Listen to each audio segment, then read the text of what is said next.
O que você gostaria de ver em um portfólio de criaturas?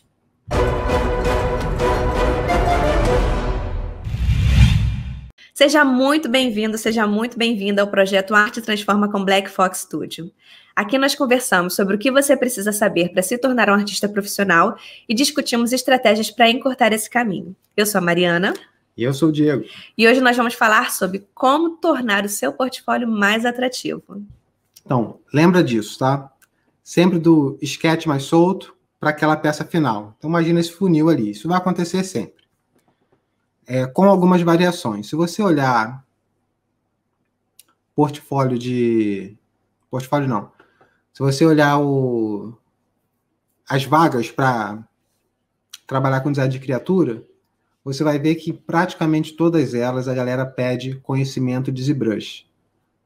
Porque é muito comum você ter alguém trabalhando nas criaturas, fazendo sketch em 3D, tá? Esculpindo a criatura, você atinge o workflow que você trabalha em escultura para design de criatura é muito eficiente, tá? Porque para personagem você começa a usar Photobash o tempo todo, que tem um monte de foto de humano aí para usar. Para criatura você vai usar foto de animal, vai mesclar e tudo, funciona bem também.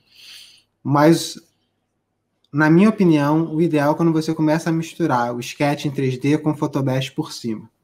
Então é bem comum você achar aí o conhecimento de 3D, ZBrush ou qualquer outro programa de escultura, pode ser o Blender ou qual é o nome do outro? Esqueci o nome do outro. Tem um outro aí que é bem similar ao ZBrush. Qualquer um desses, tá? Então é importante ter um conhecimento de 3D legal, não só do 3D, não, mas do fundamento da anatomia animal, para a criatura. E aí, uma sequência de sketches rápidos, tá? Com algum claro-escuro, tá? Não é silhueta aqui, eu já disse isso em alguma outra live. Você vai fazer aqueles sketches de silhueta, se você quiser, para você. Você não vai mostrar isso para o cliente. Na minha opinião, tá? Estou dizendo o que eu gostaria de ver, o que eu normalmente faria. Vou mostrar para o cliente o sketch mais avançado, onde já tem divisão de área de luz, área de sombra, já tem mais coisas acontecendo ali. Depois que a gente definiu isso, com variações drásticas da criatura, aí você mostra também a influência da criatura. Então esse aqui, ó, partiu com a cabeça de crocodilo, né, com tronco mais misturado com gorila, seja lá o que for. Às vezes a referência é sutil. E por isso é importante você mostrar, porque quem olhar não vai notar de cara. Tá? Mas você pode deixar isso para mostrar só no final, na prancha final, tá? Eu estou te falando para trabalhar já com essas referências desde o início. Então, sequência de sketch. Depois de descer a sequência de sketch, vai, uma sequência menor de sketches em 3D. Pode, inclusive, esboçar alguma coisa da pose da criatura, uma pose mostrando a criatura de forma mais agressiva, ou depende do tipo de criatura, né?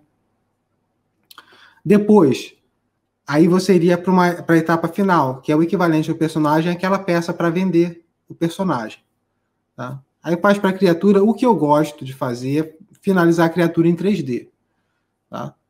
Então, faço avanço o máximo que eu puder no 3D, dentro do que o tempo permitir, e depois eu faço alguns detalhes dela para a peça final com Photobash por cima. Então, vou ter a escultura mais um render com alguma coisa de Photobash por cima também. Tá? E aí, próxima parte, no lugar do que a gente fez no personagem lá de mostrar a personalidade, a gente mostraria aqui a criatura em ação. Botar a criatura pulando, destruindo, atacando. E aí, como você vai fazer isso? Aí você escolhe. Na minha opinião, é válido tanto o sketch em 3D quanto o sketch mesmo desenhado. Tá? Essa fase tem que ser rápida aí. Aí você pode ficar à vontade com processo que você fica mais confortável. Tem gente que esculpe mais rápido do que desenha e tem gente que é o contrário. E aí tanto faz. O que importa é mostrar a criatura em situações reais do jogo, entendeu? Essa criatura vai fazer o que no jogo? Essa criatura vai atacar, então mostra ela atacando. Essa criatura vai fazer o quê? Vai só tapar o caminho. Mas aí outra coisa legal, mostrar depois detalhes, tá? Detalhes com uma pegada mais funcional. Ah, a criatura tem garra retrátil, então você mostra lá a pata dela normal e a pata dela com a garra. Essa é uma criatura que abre a boca de um jeito diferente, então você tem a parada que abre aqui e a outra que abre aqui por dentro, então você mostra as duas aberturas. Tá? No ZBrush você tem as camadas ali, entendeu? Você pode, inclusive, fazer como se fosse uma animaçãozinha. Você esculpe a cabeça de um jeito, depois vai para uma outra camada e esculpe ela do outro jeito. E quando você corre o slide, ele faz a animaçãozinha lá. Então, dá uma olhada nisso que é bem legal para mostrar o concept. O próximo é design de ambiente. Mesma coisa, tá? Vai fazer os sketches. Nesse caso aí, eu acho que vale a pena aqueles sketches mais de 3 valores. Faz o sketch de linha e joga os 3 valores em cima. Tá? Médio, claro, escuro. E aí a galera vai discutir com relação a esses sketches, né? Que nesse momento ainda tem uma pegada bem abstrata. E vão para a próxima fase. A próxima fase é onde você já começa a jogar as fotos para fazer a parte de Photobash e integrar tudo, pintar um pouco por cima. Tá? Lembrando de contar a história, eu sempre dou esse exemplo aqui, né? A história não é necessariamente algo que está acontecendo ali. Ah, tem um cara assaltando o outro. É legal também quando você faz isso, tá? Mas nem sempre você tem espaço para isso. Tá? Então você tem o cenário lá e tem várias coisinhas acontecendo. Ah, tem um cara ali assaltando o outro no fundo, tem a mulher ali esticando a roupa no varal. Isso vai dar vida para o cenário, mas existe um outro nível, né? Que você está contando a história do que já aconteceu. Então, já dei esse exemplo. Ó, teve... Acho que um colega fez isso numa lá do The Division. Teve um maremoto lá, pum. Aí o navio veio, atravessou a cidade. Deixou aquele rastro enorme no chão, quebrou a casa, fica aquele buracão lá, mas não tem nada mais lá, né? Junto com ele veio a água, tudo. Você vê o que ficou depois da tragédia, e aí você começa... Bem legal. Aí você começa a imaginar. Então ele deixou um espaço ali para a galera imaginar o que aconteceu e tentar ler. Deixou pistas para a galera ler o que aconteceu ali antes deles chegarem. Eu cheguei aqui, o cenário está assim. O que aconteceu? Você tem tiro de bala ali, você tem a porta que foi derrubada com a pegada em cima da porta, entendeu? Então, alguém meteu o pé na porta. Você olha o cenário e você começa a ver a história acontecendo. Tá? Isso é de uma sutileza alta, e como eu falei, o trabalho começa a ganhar níveis de complexidade. Tá? Verdade. O pessoal tá gostando aqui, ó. Show de live, maravilhoso. Valeu. Tô vendo que já tá rolando pergunta aí. Já tá rolando pergunta. Mas vamos continuar aqui e depois a gente volta nelas. A Lúcia entrou também. Boa noite, Lúcia. Um beijo.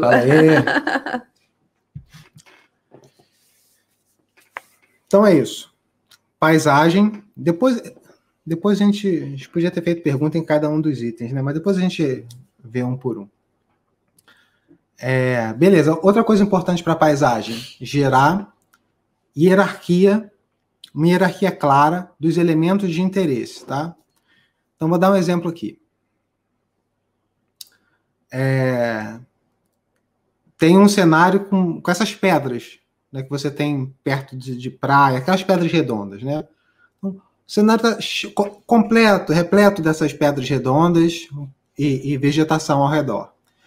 E aí, num canto ou outro, você tem uma pedra dessa aqui, mais esticada e mais angulosa. Você vai olhar, pum! Ponto de interesse. Virou um ponto de interesse. Por contraste, entendeu? Então, uma coisa é tudo que está populando a ilustração de forma geral, vira contexto. E a exceção é o ponto de interesse. Então, se eu quero, por exemplo, tá chegando um personagem ali com a blusa azul, e o azul é importante, eu quero chamar a atenção para aquele azul, eu não vou botar ele chegar com a blusa azul na frente do céu azul. Entendeu? Eu vou gerar um contexto laranja, então eu vou fazer ele chegar no pôr do sol, o céu está laranja, e ele está com a blusa azul, ali vai ter um contraste muito forte, tá? pum, vai chamar atenção na hora. Agora, como é que funciona? Contraste de complementares. Sim. Como é que funciona essa hierarquia dos pontos de interesse? Tá? A primeira coisa que o ser humano se interessa em ver são outros seres humanos.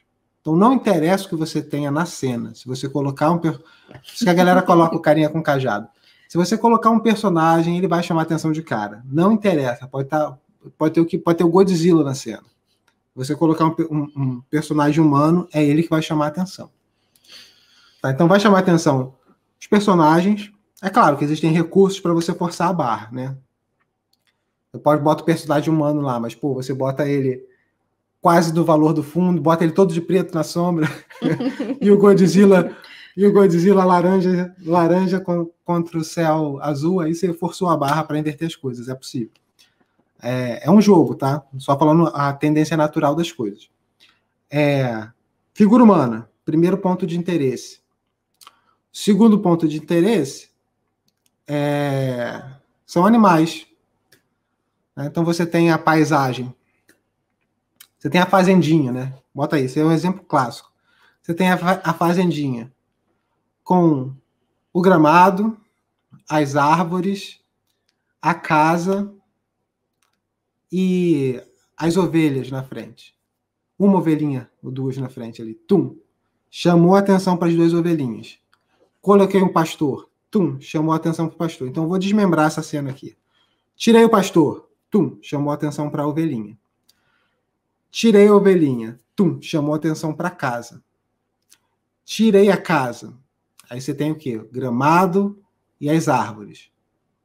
Se houver alguma árvore ligeiramente mais isolada, porque o isolamento é um recurso compositivo que você usa para destacar o objeto, a tendência é tem uma colina com uma árvore aqui e algumas no canto. Essa árvore mais isolada vai chamar a atenção na hora.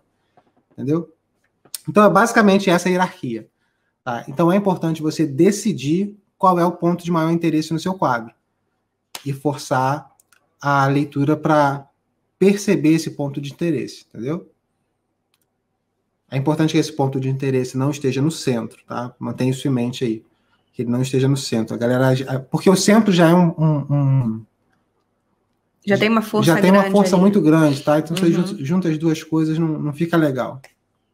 Você quebra muitas outras movimentos que poderiam acontecer no quadro. A parada fica muito estática ali no centro. Então, sempre descentralizar o ponto de interesse, tá? Seja ele qual for. Então, o último seria a parte de prop. Tá? Então, são os objetos que você tem no jogo. E aí, cara, isso é importante, porque é funcionamento. Você tem que mostrar o funcionamento da coisa. Tá? O cara tem lá um bracelete, olha lá, aquele bracelete lá do Assassin's Creed. Então você mostra o bracelete, mostra o design, depois mostra a lâmina saindo. Você tem um cara lá que tem um escudo no braço, o cara do God of War. Você mostra o bracelete, depois mostra o escudo abrindo. Tá? Eu tinha um colega que fazia, inclusive, animação. Ficava linda a parada. Ele fazia a blocagem, né? As peças mais complicadas no ZBrush, depois fazia a animaçãozinha no Maya. Né? Botava a granada, aí a granada abria assim, saía as paredinhas do lado e depois atirava, né, assim, os pedaços da granada. Tinha um outro que ia rodando. Não pode falar essa palavra também, né? Não pode. Tinha um outro que ia rolando. Você jogava ela, botava ela no chão assim, ela jogava o drone pro alto. Aí ele botou na mochila do agente. Aí o drone foi pro alto e abriu lá em cima. Mostrava como abria, entendeu? Quando era um drone normal, todo mundo sabe como a parada vai ser. Mas quando tem um pouco mais de design, abre de um jeito diferente, você mostra lá. E aí é uma outra camada de direção de arte que vai rolar, não só no design da coisa, mas no movimento da coisa. Como que o drone poderia abrir, por exemplo? Você tem aqueles robôs. Como que aquele robô deve se movimentar? Eu lembro que a gente estava discutindo lá, que a gente recebeu a primeira versão do robô mexendo assim, a gente, cara, se a gente conseguir fazer uma parada simulando o ombro e o quadril do robô andando, vai ficar bem legal. Aí a gente tentou lá, nem vi qual foi o final, mas houve as tentativas, porque entram muitas questões técnicas também de rig, de animação, que nem sempre é possível mandar para o jogo final aquilo que a gente desenvolveu no concept. Tá? Mas basicamente isso, tá? Então, quando estiver montando... Eu falei do que tinha que ter, né? Mas... Quando estiver no portfólio, você tem que mostrar essas fases. É isso que eu quero enfatizar. Mostre essas diferentes fases do que eu falei. Fez o prop, mostra... Se não faz animação, tudo bem, quase ninguém faz. Mas se você faz, você já tem vários pontos a mais, né? Porque são animações muito simples. Você pega um tutorial ali e 2 horinhas você aprende a fazer. Na pior das hipóteses, faz aquela do ZBrush. Bota um gifzinho da animação funcionando, da criatura abrindo a boca, né? Pô, isso tem um impacto no portfólio, a criatura abre a boca, aí aquela pele da lateral da boca mexe para trás assim. Eu vi um tutorial de um cara acho que foi numa apresentação do ZBrush Central. Ele mostrou como mexer a pele do personagem e dá a sensação que o osso está parado, entendeu? Como se a pele estivesse mexendo por cima do osso, usando esses esquemas aí de camada. Ficou bem legal. Mas aí mostra como a criatura abre a boca, só se for uma boca especial, né? Se for uma boca igual de jacaré ou de um animal normal, não há necessidade, todo mundo sabe como vai abrir. Mas se for de um alienígena, alguma coisa que tem uma estrutura mais diferenciada, vale a pena mostrar.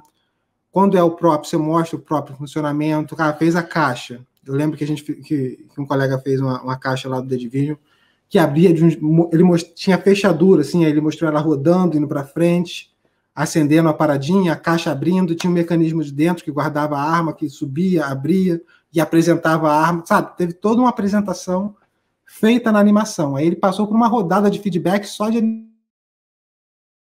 Legal. Tá? Então, tudo isso é importante jogar no portfólio. A apresentação, todas as variações e destacar da onde veio a ideia, quando for possível, né? Porque às vezes você não tem como destacar tão claramente, como é no design de criatura, você fala, essa cabeça aqui foi inspirada no dinossauro, esse corpo foi inspirado no tubarão, não tem como destacar assim. Mas às vezes tem, e aí você coloca. Tá? No próprio você vê, olha, eu tive essa ideia olhando esse motor, essa ideia aqui, olhando esse guindaste, peguei um pedaço do guindaste, e o pessoal tem que entender como funciona também as coisas em próprio. Né? Eu sentava do lado desse colega que trabalhava com próprio, e ele estava sempre trocando ideia. E eu via ele, às vezes, estudando o funcionamento da parada, entendeu? Abrindo lá vários vídeos de guindaste, vendo como é que os guindastes trabalhavam.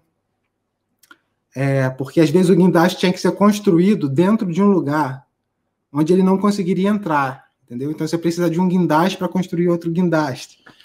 Aí eu estava estudando isso. Eu falei, cara, tem que ser uma parada para quem gosta, entendeu? Então, tem que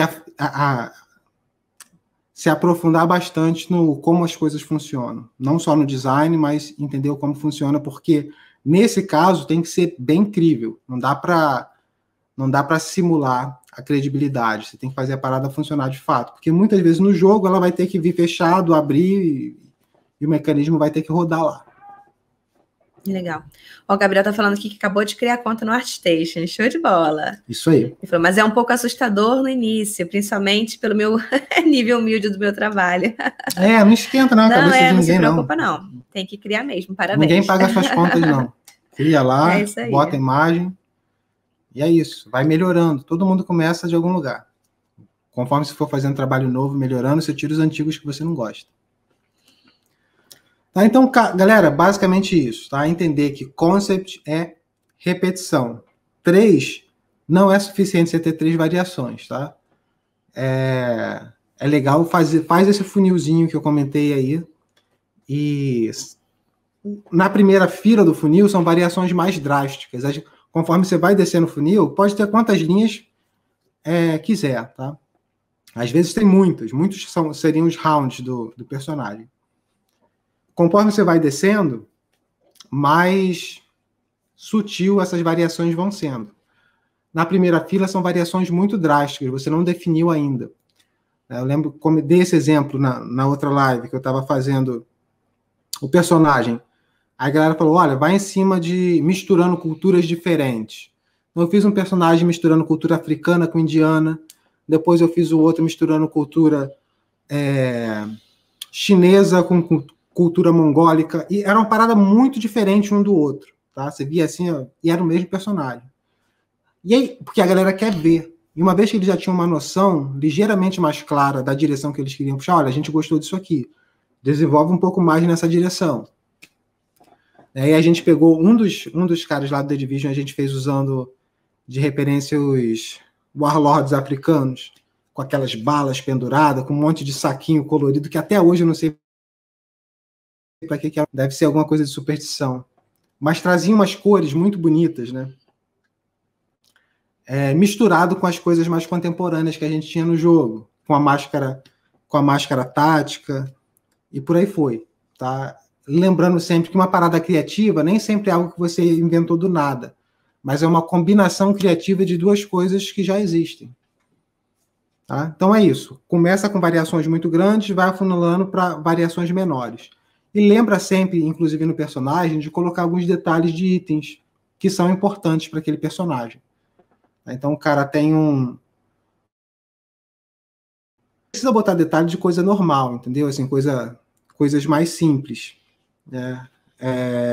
O cara tem, pô, medieval tem o saquinho de dinheiro, que é a sua bolsa de couro. Não faz sentido. Né? Mas o cara tem leva duas espadas nas costas, a bainha da espada é uma bainha especial, diferente das outras, aí sim, vale a pena mostrar, gastar inclusive um tempo fazendo o design daquilo ali especificamente, mostrar até numa prancha separada. Tá? O cara tem um bracelete com uma função diferenciada, igual aquele lá do filme lá do Cowboys e Alien, ele tem um bracelete lá específico. Aí você faz o personagem com bracelete, inclusive faz variações do bracelete também. Dependendo da importância, como eu falei, você faz numa prancha separada. E uma outra do personagem usando o bracelete e um detalhe do bracelete. Você vai o bracelete maior para a galera poder apreciar o design que você fez do bracelete específico final, né? O que apareceu no personagem foi o final. Mas aí na outra prancha você mostrou um pouco do processo de como você chegou naquele final.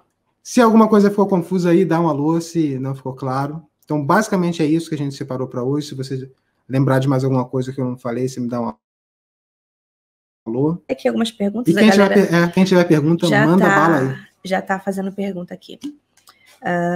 O Anubis está perguntando, qual o nome dessa função que você... Peraí, que subiu, perdi. Aqui. Qual o nome dessa função que você disse no ZBrush, que mostra, por exemplo, a abertura da boca da criatura? Então, são as camadas, tá? Ela não mostra, mas você tem como fazer uma mistura, fazer a animação usando a timeline do ZBrush e as camadas. Tá? Vai lá em Layer, se você só arrastar, criar uma layer diferente lá, botar para gravar, esculpir a diferença e arrastar a layer do 0 para o 1, você vai fazer a transição da sua primeira escultura para a segunda. Lembrando, não é uma segunda escultura, né? É uma segunda fase. Você fez em cima da original para poder haver essa transição, só que está numa outra camada. Deixa eu ler outra aqui. O Leonardo está perguntando, é possível trabalhar com card game no estilo Gwent sem usar photobashing e 3D? Sim. Tinha um colega lá que fazia assim. Só que é aquilo. O Gwent agora, ou pelo menos até quando eu saí, a galera já tinha uma abertura maior para receber trabalhos mais pictóricos. Tá? Sim, é possível. Contanto que o trabalho seja legal, você tem um fundamento bom, entendeu? A parte clara escuro, tá? Ok. Já dá uma dica aqui pro o que a galera do Gwent gosta, tá? Em termos de composição. Eles valorizam muito a história do card. Então, sempre que você puder ter um card contando história, é legal. Eu lembro que eu fiz muitas ilustrações para card games que eram só o personagem parado, então tá o cara parado assim. Sempre que alguém colocava alguma coisa desse tipo, na revisão de arte, o pessoal falava, tá tirando foto? Né? Então tem que ter alguma coisa acontecendo. Tá? Então o pessoal valoriza muito a história do card. O Arthur está perguntando, faço trabalhos em preto e branco para livros de RPG, mas não vejo esse tipo de arte no ArtStation. Encontro sempre pinturas. Há espaço lá para a arte que faço ou devo procurar outra rede? Alguma dica? Eu não sei o que você quer dizer com não haver espaço. É só você botar que vai ter a sua lá. Entendeu? Porque é lá mais para a galera de pintura digital e concept, né? Mas sim, tem. Eu, inclusive, já vi um bocado. Para filme, o pessoal faz uns esquemas bem preto e branco, assim. Tem um pouco mais de desdobramento, né, gráfico, né? Preto puro em cima do branco puro. Mas vale a pena sim, na minha opinião, vale a pena. O Leão está perguntando: vocês utilizam bastante photobashing nos seus concepts? E se existe algum preconceito nas empresas com relação aos diferentes tipos de se produzir um concept? Não diria que é preconceito. A gente usa muito photobashing 3D e pintura, né? O nosso trabalho é baseado nisso. Agora, a gente estava vendo alguns trabalhos lá com o nosso diretor de arte, e ele falou, pô, esse trabalho é muito legal. E era nesse esquema, né, de desenho de linha, pintado, tem a pegada mais de ilustração, né? Mas consome muito tempo. A galera assume já isso, entendeu? Se você trabalha fazendo com esse processo, o pessoal assume que você vai demorar mais do que o restante da galera que trabalha com photobashing, onde você atinge um nível de realismo mais rápido e você pinta por cima para deixar aquilo mais pictórico. Tá? Não, no geral, não tem preconceito, não. O pessoal só entende o que cada resultado exige, né, do artista. Funksman Z está perguntando: como superar o medo de começar? Começando. Uma coisa importante é para você não se cobrar resultado, entendeu? Você só começa e você faz aquele compromisso contigo de fazer. Vou fazer 2 hoje, 3 amanhã, 4 depois, independente do resultado, entendeu? Você só vai fazer. Ficou bom? Que ótimo. Não ficou? Joga fora e faz outro. Não tem problema, entendeu? Essa questão do medo é a cobrança de tem que ficar bom, tem que ficar bom. Relaxa, não tem que ficar bom. Ação cura o medo. Então, você age e faz o que tem que ser feito, independente do que você está sentindo, entendeu? E essa é uma habilidade que a gente tem que desenvolver, porque muitas vezes a gente vai ter que fazer coisas que a gente não quer fazer na vida, né? Não é só na arte. Então, se você quer andar, mesmo no trabalho dos sonhos, tem coisas que você não gostaria de fazer, ou às vezes não gostaria de fazer do jeito que foi pedido para que você faça, entendeu? Então, é normal, tem que superar isso aí. O Daniel tá perguntando. Opa, peraí que fugiu. Daniel tá perguntando. Nas ilustrações do Gwent, o Diego usa os personagens 3D na cor do clay do ZBrush e texturiza totalmente no Photoshop? Não, eu jogo uma cor sólida. Então, eu fiz de vários jeitos, tá? O jeito mais eficiente que eu achei foi... Em toda a base 3D, você tem cor sólida, a cor local dos objetos bem definidas, um controle de roughness, se der, dependendo do software que você tiver. Essa peça vai brilhar mais, essa peça vai brilhar menos. No ZBrush você usa um match cap diferente, você já consegue isso. E cor da luz, para gerar atmosfera. E aí você já tem uma base muito boa que levou em consideração a cor local afetada pela cor da luz, entendeu? E aí já fica uma base muito sólida. Agora, o que você fizer a mais do que isso, você tem que começar a ter uma preocupação maior de avaliar se não está queimando tempo indevidamente. Porque é normal também, eu volta e meia me achei texturizando a parada e a textura não ficava boa, e eu ficava lá lutando com a UV para fazer a UV direito, para a textura ficar decente. Eu falei, cara, eu não... E aí eu peguei o esquema já, opa. No máximo aquela UV automática do ZBrush, mais que isso, não. O Robert está perguntando. Na parte de exploração de personagens, esses vários personagens seriam em desenho de linha? Não. Não, são concept no nível de concept. Como se fosse, sem ser aquela imagem final bonitona, mas uma imagem bonita. Igual essas que você vê no meu Instagram, por exemplo. O Gabriel está perguntando.